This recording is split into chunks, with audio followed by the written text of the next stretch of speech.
ರಾಜ್ಯಪಾಲ ಥಾವರ್ ಚಂದ್ ಗೆಹ್ಲೋಟ್ ಅವರಿಂದ micro finance ಸುಗ್ರೀವಾಜ್ಞೆ ವಾಪಸ್ ಆಗಿದೆ. ರಾಜ್ಯಪಾಲರು ಬಿಜೆಪಿ ವಕ್ತಾರರಂತೆ ಕೆಲಸ ಮಾಡ್ತಾ ಇದ್ದಾರೆ ಅಂತ ಮಂಡ್ಯದಲ್ಲಿ ಸಚಿವ ಚಲುವರಾಯಸ್ವಾಮಿ ಅವರು ರಾಜ್ಯಪಾಲ ಥಾವರ್ ಚಂದ್ ಗೆಹ್ಲೋಟ್ ಅವರ ವಿರುದ್ಧ ವಾಗ್ದಾಳಿ ನಡೆಸಿದ್ದಾರೆ. ಬಿಜೆಪಿ ಏಜೆಂಟ್ ರೀತಿ ವಕ್ತಾರರಂತೆ ಕೆಲಸ ಮಾಡ್ತಾ ಇದ್ದಾರೆ ಅಂತ ವಾಗ್ದಾಳಿ ನಡೆಸಿದ್ದಾರೆ.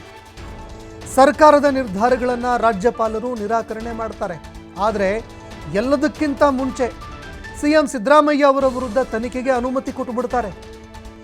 ಬಿಜೆಪಿ ಅವರ ಮೇಲೆ ಏನು ಆರೋಪ ಕೇಳಿಬಂದಿತ್ತು ಅದಕ್ಕೆ ಸ್ಪಷ್ಟನೆ ಕೇಳಲಿಲ್ಲ, ಅದನ್ನು ಹಾಗೆ ಉಳಿಸ್ಕೊಂಡಿದ್ದಾರೆ. ಆದರೆ ಫೈನಾನ್ಸ್ ಕಿರುಕುಳಕ್ಕೆ ಎಷ್ಟು ಜನ ಆತ್ಮಹತ್ಯೆ ಮಾಡಿಕೊಂಡಿದ್ದಾರೆ, ಈ ವಿಚಾರದಲ್ಲಿ ಸರ್ಕಾರ ನಿಲುವು ತೆಗೆದುಕೊಂಡಿದೆ. ಆದರೆ ರಾಜ್ಯಪಾಲರು ಮಾತ್ರ ಬಿಜೆಪಿ ವಕ್ತಾರರಾಗಿ ಕೆಲಸ ಮಾಡ್ತಾ ಇದ್ದಾರೆ ಅಂತ ಕಿಡಿಕಾರಿದ್ದಾರೆ.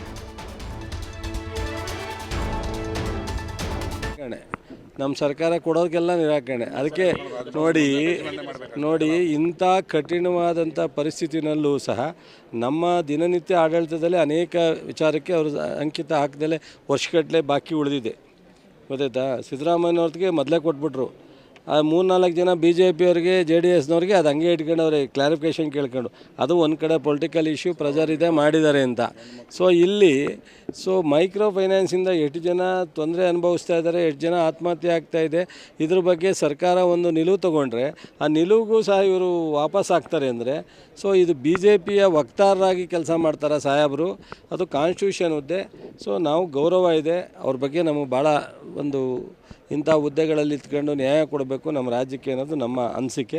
ಅದ್ರ ಮೇಲೂ ಅವ್ರು ಮಾಡ್ತೀವಿ ಅಂದರೆ ಅದು ಬೇರೆ ಥರ ಹೋರಾಟಕ್ಕೆ. ಹೌದು, ಇದನ್ನು ಮುಂದೆ